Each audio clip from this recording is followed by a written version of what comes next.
It is a Locked On crossover. Thanks for making Locked On Nittany Lions and Locked On Northwestern your first listen and watch every single day. Today's episode is brought to you by FanDuel Sportsbook, the official sportsbook of Locked On. Make every moment more. Visit FanDuel.com/Locked On today to get started. That is FanDuel.com/Locked On. I am Zach Seyko, host of Locked On Nittany Lions, and that is Carter Byrd of Locked On Northwestern on the other side. Carter, it's great to catch up. Good to see you again since the abysmal football game. Yeah, that the game and the rain and the wind where nobody could hang on to the football and there was just turnovers left and right. Yeah, that was an interesting one. Sadly, I can say it was not the only one of those that I dealt with this fall. As I got somehow the most competitive game for Ohio State besides, I guess, or that they played in Big Ten play, I guess. But yeah, that was really it was a crazy game, that Northwestern Penn State game this fall, but it was fun to watch. I mean, I didn't get a win. I didn't get a lot of wins this season. I don't know if you heard about that, Zach. Well, the basketball team's making up for it because this is when was the last Northwestern last made the NCAA tournament in 2011? The 16-17 season is the only other time that Northwestern has made the tournament ever. So this looks like year number 2 because they've pretty much locked it up at this point at 20-9 and 11-7 in Big Ten play. And I mean, when you reel off 7 quad 1 wins, they did have an 8th that apparently has dropped to quad 2 over the past week or so. But when you get 7 quad 1 wins, it's hard to keep you out. Yeah, that'll do it, especially in the Big Ten. Right now they're 11-7 in conference. I mean, Penn State hasn't been to the NCAA tournament since 2011. And if they beat Northwestern, if they beat Maryland, I think they need to win, I'd say 3 in the Big Ten tournament. If they get 2, that just still leaves it up to chance. But if they get 3 basically win 5 in a row, and you're in, obviously win the Big Ten tournament. If you win the Big Ten tournament, you're automatically in. But there's no way. There's a snowball chance in hell that Penn State's going to do that. Northwestern, though, I'm really surprised with it. I knew they'd be better. Let me start. Let's start there because Northwestern was a team that was definitely underrated. All the predictions were wrong. Go figure. All the previews got this one wrong. But the Wildcats being at 20 wins now and being a lock, they are, even if they lose out, they're a lock for the NCAA tournament. But this is a team that's centered around Boo Buie and then some others. So what happened to Northwestern that they were able to basically rebrand itself and become a completely different basketball team from one year to the next year? Well, I think when you look at this team, I mean, it starts with the backcourt. It starts with Boo Buie and Chase Audige. Chase Audige last year, he dealt with a hip injury, and he wasn't the guy that we've seen this year that's averaging about 14.6 points per game.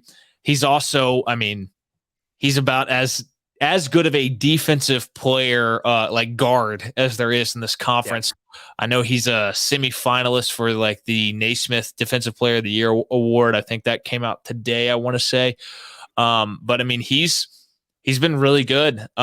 He's been good on both ends for the most part. He's had a little bit of a cold stretch, besides the first half of this past game against Maryland. Boo Buie has emerged over the last few weeks and has been just unbelievable. The way that he's able to kind of be the leader of this team, to when things go haywire and everybody starts panicking, he's the like calming hand for this team that can calm everybody down. And he's just money with the floater in the paint game right now. And he hits so many difficult layups, and the 3-point shot started to come around a little bit. He's been a little bit below what he's been for his career. But he went off for 35 2 games ago against Illinois. It's just a shame that nobody else helped him in that one, and he ran out of gas, and eventually Illinois came back and got that win. That's where it starts. Matthew Nicholson at center, he's gotten so much better over the course of the year and has been better than they ever would have dreamed. Brooks Barnheiser's been the same way. They've gotten some production out of guys you weren't expecting. There's a freshman that he played like 3 games for the first like 15, 16 games. And then Julian Roper gets banged up, and all of a sudden he's thrust out there, and he's been solid. And it's things like that. When you add it all up, they've become a much more well-rounded, better team, and they've really elevated their play here over the last month or so. I guess I can ask something similar about Penn State. It feels like they're a team that is very guard, led and very senior led. Is that fair to say? According to Ken Palm, they are in fact the oldest team in all of the country, just with the guys that they brought in and the guys that they do have. Jalen Pickett in his final year. Seth Lundy's been in the program for 4 years. This is going to be his last year, even though he can come. It's safe to say I don't know, but he's played. Essentially, he doesn't need an extra year of college to get to where he's expected to land as far as it comes to like NBA scouts or anything. They're going to look at him and say, there's really not much more than you can do because he's had that good of a season. I think Jalen Pickett in his final year has played his way into an NBA contract, maybe even a very late second round draft pick. I think he'll go undrafted just because there's only 60 spots. Andrew Funk, who they brought in from Bucknell, is another a super senior that's coming in with the additional eligibility. And then you have guys like Miles Dredd, who are also on the roster. And then you got a little bit of veteran talent in the mid tier, guys that just haven't played as much as I thought they would. A guy like Dalian Johnson, who is one of those younger veterans, not too much wear on the tires in terms of his college career, but he's someone that really hasn't played a whole lot. They also had Mikey Henn, who came in the portal. This is his final year of eligibility. So yeah, all those guys that I named, except for Seth Lundy, Dalian Johnson, the exception there, are in their final year of eligibility or their final year of playing at Penn State. So they are the oldest team, but they haven't been together. It's like, wow, the most veteran experience. They should be able to put it together. Well, not quite. They're better than last year's group, but they still haven't pieced it all together because they've only played together for 9 months.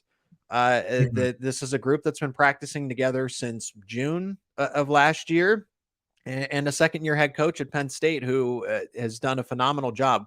Micah Shrewsbury, the fact that he is able to work his system, to tailor his system to whatever group of players he has. He wants to play a meaningful pace game. Penn State is still one of the slowest teams in terms of pace and possessions per game in the country, which I was surprised at. I thought they would get out and run, but they became a shooting heavy offense, whereas every single pass last year mattered. And they had to be as slow as molasses. They had to be truly a slow-paced team and try to beat you to 55. That was the name of the game. So, but this year, they shoot the threes, but they do take their time and they run down the shot clock. But they have speed, so they can run with you. And I think Penn State does want to push the pace ultimately. So, a team that's older, a team that I thought would get better down the stretch, and somewhat they put together a 3-game winning streak, and then the Rutgers game for me, I just think it was nerves. Yeah, I really don't. They were up by 19. They call that timeout. Rutgers calls its timeout, and I think Penn State kind of got in that mode like, whoa, we're up by a bunch. And it kind of was a subconscious shock to them. And then nerves kind of kicked in like, we can't lose this lead. We can't blow this lead.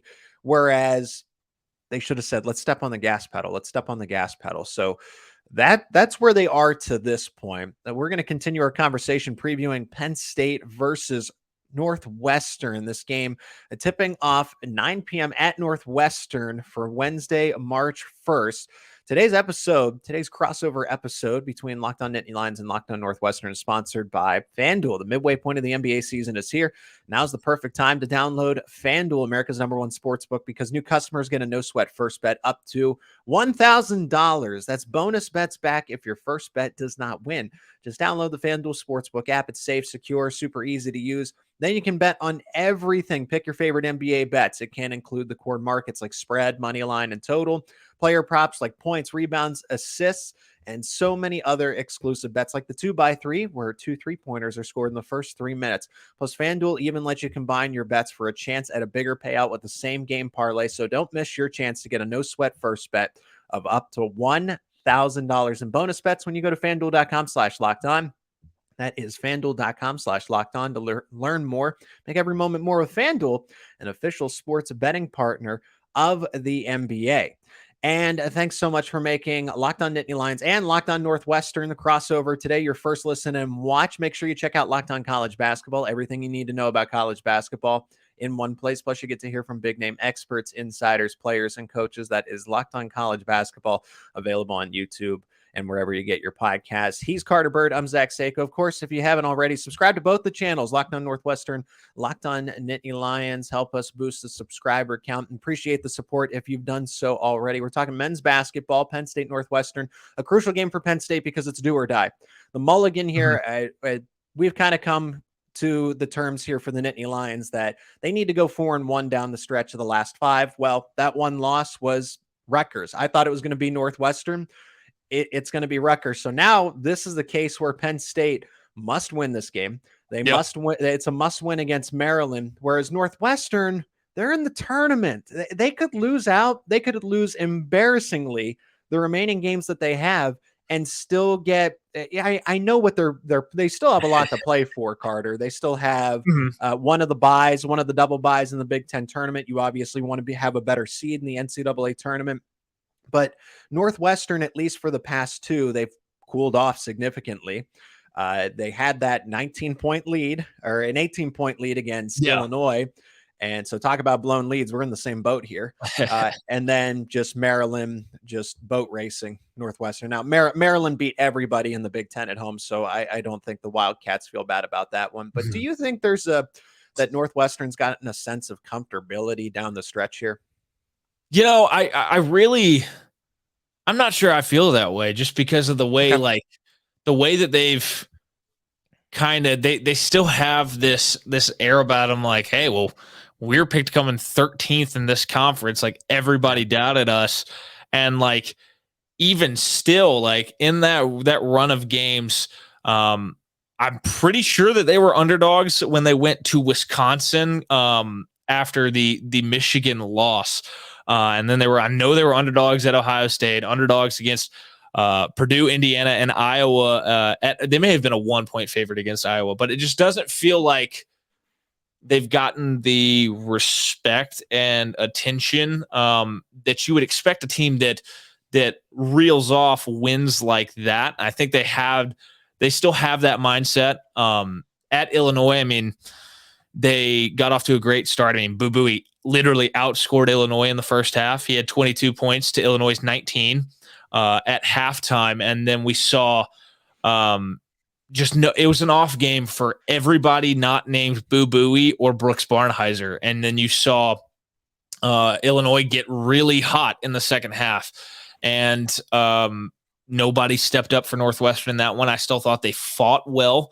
It was pretty similar to when Northwestern beat Indiana, built a huge first half lead in that game, and Indiana chipped away, got crazy hot in the second half, and Northwestern hung on to a 2-point game, to a 2-point win thanks to a Boo Buie bucket at the very end of the game.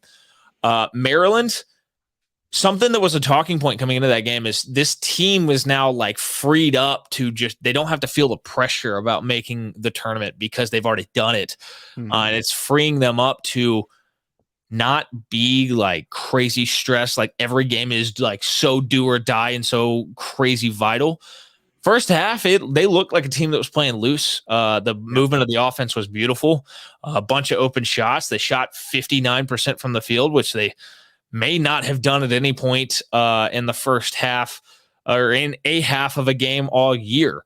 The issue was Maryland could not miss. And like in the first half, the shot selection was pretty difficult. And they hit a bunch of them. They started 8 of 11 from 3. And you're like, there's no way they keep this up, right? And they go 6 of 11 from 3 in the second half. And all of a sudden you're just sitting there and you're like, I mean, if they're going to hit 70% from 3, what are you going to do? And that's kind of what Second half, Maryland, Northwestern got a little cold. Maryland stayed hot, and I think Northwestern got frustrated with the just rate that Maryland was hitting 3-pointers and kind of lost their cool, and that's how you saw that one unravel. But this team is so kind of like Penn State. There's so many veterans on this team that I don't think they're just going to I don't think they're going to be like, okay, hey, we're in the tournament. That's good enough for us. Like, great season. I think you're still going to see them fight because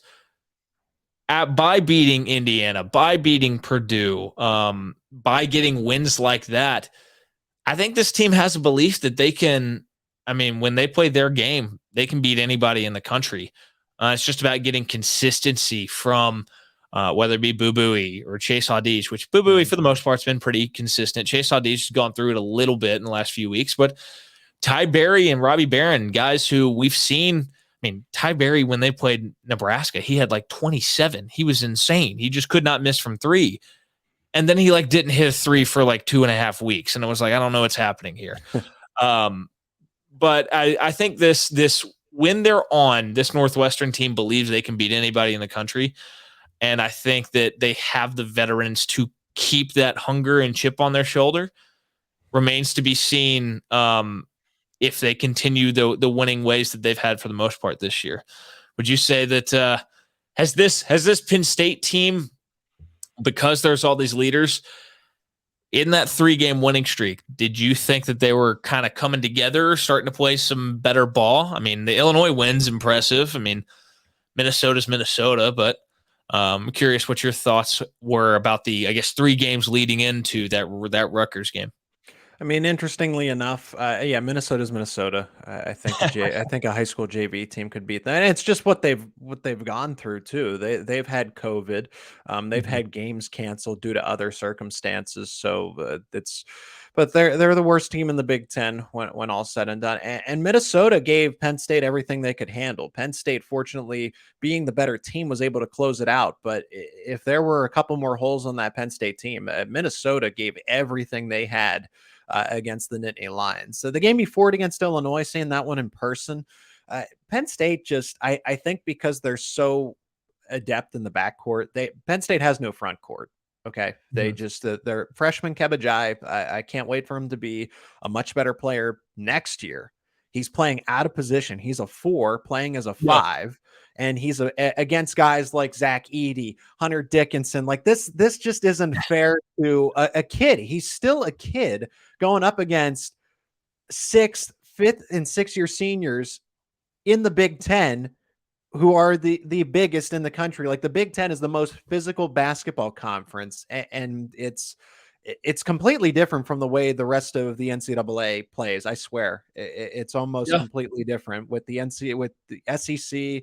The Big 12, the rest of them just play different basketball when it comes to Power 5 and the higher up mid-major conferences.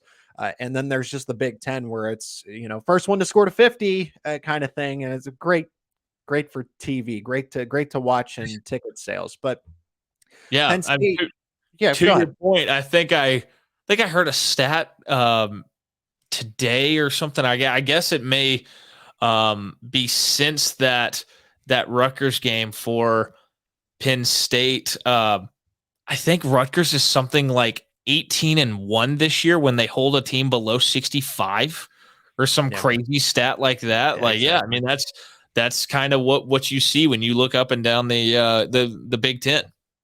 Yeah. And the Rutgers game, Penn State, there's no excuse at home, blowing a 20-point lead. If that's Purdue or if that's Indiana, maybe a full strength Indiana, because Penn State did beat Indiana. Maybe that's a little different.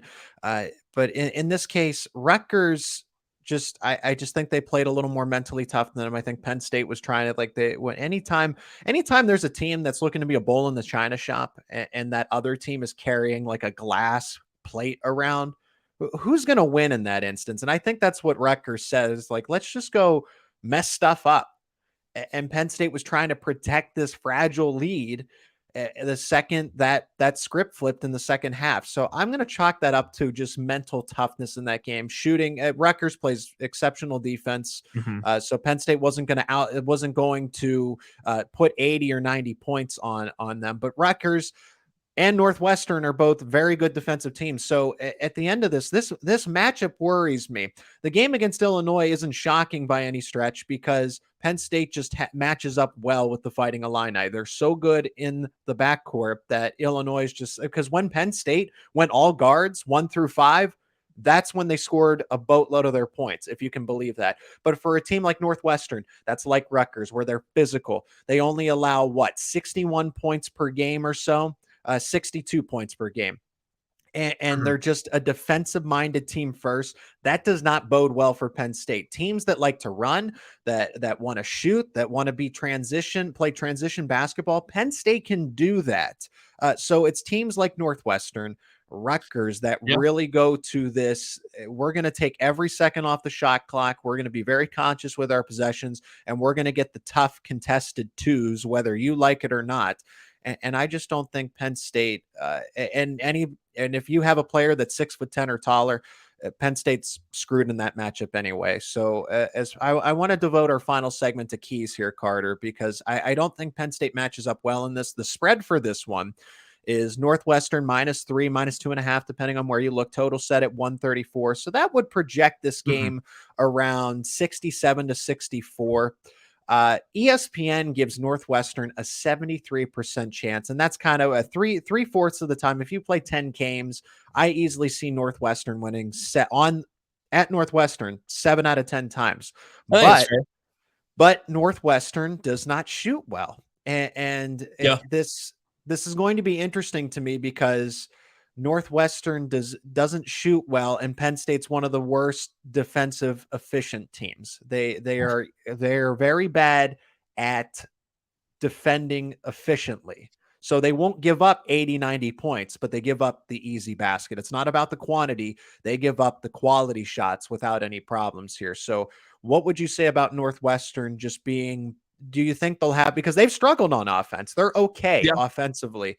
So do you think they'll have their way scoring, or will it be a bit of a struggle since they don't shoot? They shoot 41%. That's not good. Yeah, they can struggle from 2, especially sometimes. I do think that they have started to get a little bit better from 3 here recently, and I think that that's a product of, you look at Chase Audige has shot it okay this year. Boo Booey's gotten a lot better. You've started to see Brooks Barnheiser come along from deep. But when you talked about pace, I do think that that's something that you're going to notice with this Northwestern team, because they know Boo Booey and Chase Audige have to play so many minutes because the backup point guard is Chase Audige. So, and they're both, and that's your 1 and your 2 on this team. So they have to find a way to almost like steal rest. There'll be times where Boo Booey's getting across half court, like right as 10 seconds is coming up, and like he will walk it up the court to catch his breath when he has to. So sure, if Penn State's looking for a, hey, let's get out there and run game, that's not what's going to happen with Northwestern. They're going to slow it down, and that's kind of how they want to play. I mean, I think you're going to see Boo Booey and Chase Audige and whatever kind of combination, they're probably going to get theirs. But when I look at both of these teams, I look at the way that Matthew Nicholson has played recently, the way that Titus Verhoeven, the backup center, who's not a huge guy, but has really impressed me recently with how he stepped up his play. Robbie Barron, who's a taller kind of 4. There's some guys for this Northwestern team that I think will have a size advantage against Penn State, and I look to them to have pretty good games. Northwestern could use Robbie Barron really getting going, because he's kind of been, for a while in non-conference play and early conference play, he was your 3rd kind of consistent scorer, and then he's kind of gone quiet. But the chemistry between Matthew Nicholson and Boo Buie, the way that they now are so on the same page. Boo Buie has figured out ways to get him the basketball and get him really easy looks at the rim. I think that's something that you're going to see Northwestern take advantage of. On the defensive end, I would imagine it's going to be difficult down low for Penn State if they try to go inside at all, with the way that Northwestern loves to double everything, and then it's just an absolute scramble, and it's intense watching how all these bodies just take off running around the court trying to cover up for the trap whenever anybody gets down low. When it's not run well, Northwestern can give up 3-point opportunities, which is my concern, considering what we just saw on Sunday. Second half against Illinois. Illinois was 7 of 13 from deep. It could, if the communication's not there for Northwestern, Penn State could get a bunch of opportunities from three. And we know that they're, a top 10 team in the country at 3-point percentage as a team.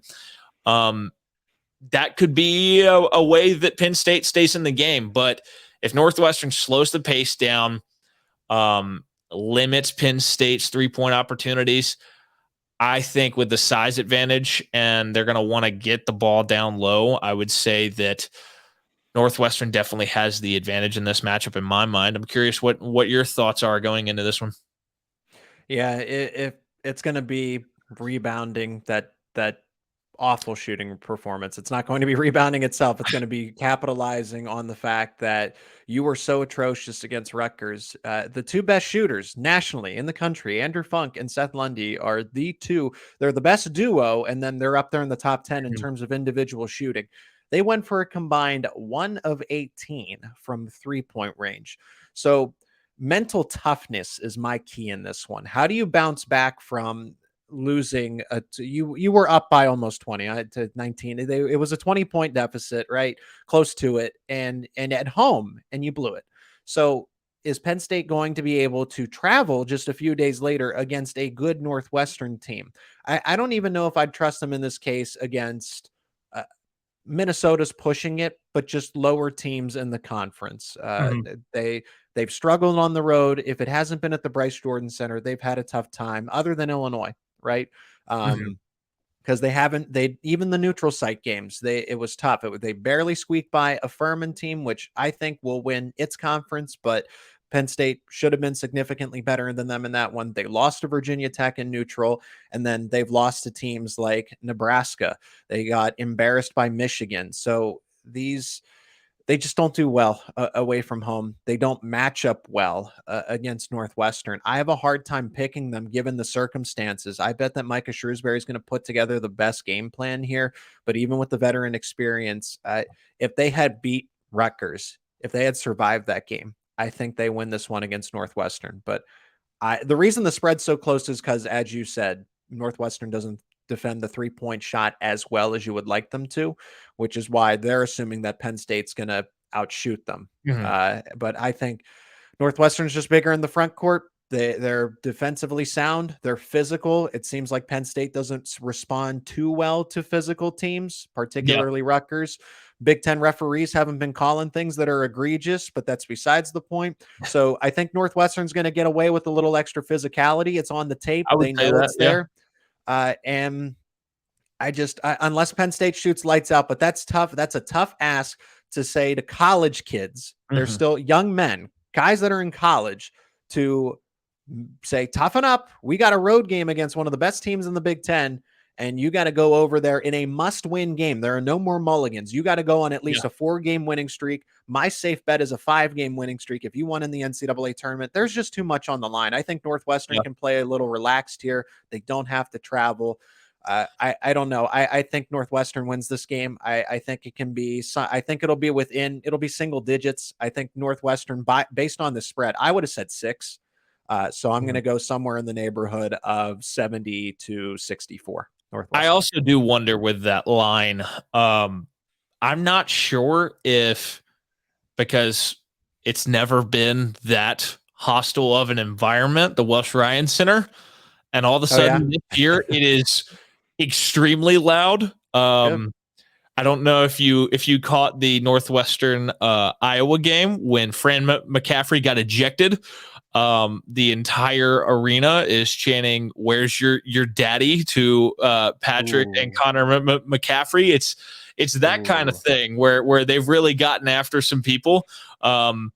Purdue had one of the newspapers in Indiana wrote a column about just how mean the Northwestern student section is, which is just something you never thought you'd ever read, I guess.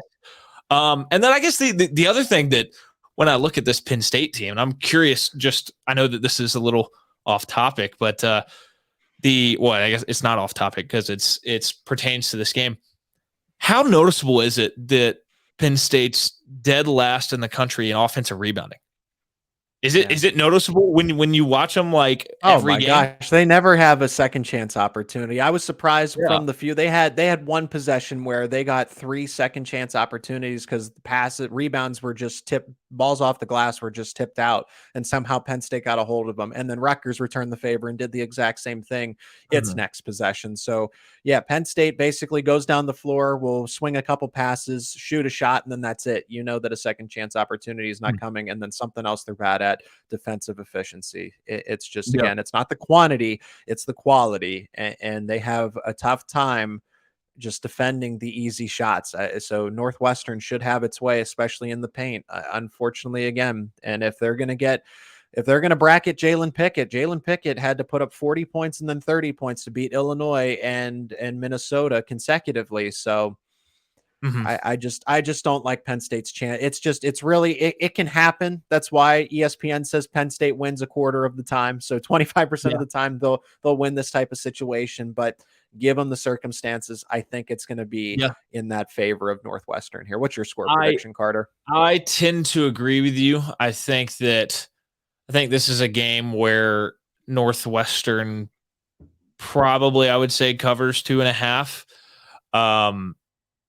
I don't know. I have this feeling that it is going to go over a little bit. I think I could see it being like 134 is low. Yeah. I've seen some brutal games. I mean, I had a reaction crossover with Zach Blackerby of Locked On Auburn after Northwestern and Auburn played each other to a 46-43 final in one of the worst basketball games I've seen all year. I kind of feel like a 72-67 final. Okay. I don't think it's going to be like a runaway train for Northwestern because they just really haven't done that. They don't shoot well though. Yeah. They aren't the type of team that's they aren't going to do to you what Maryland did to them in the second half on Sunday, where Maryland stretches out what was a 2-point lead in a really competitive game to 16 points, or like when Pitt came to Northwestern and hit 1,000 threes and won by 29. Like, that's not who Northwestern is.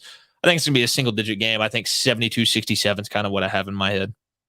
All right. A Locked On crossover in the books between the Nittany Lions and the Northwestern Wildcats. That is going to be March 1st, Wednesday night, over at Northwestern, a 9 p.m. tip-off Eastern time. Thanks again for making Locked On Nittany Lions and Locked On Northwestern your first listen and watch every day. Make sure you check out Locked On College Basketball, fitting with the basketball preview we just gave.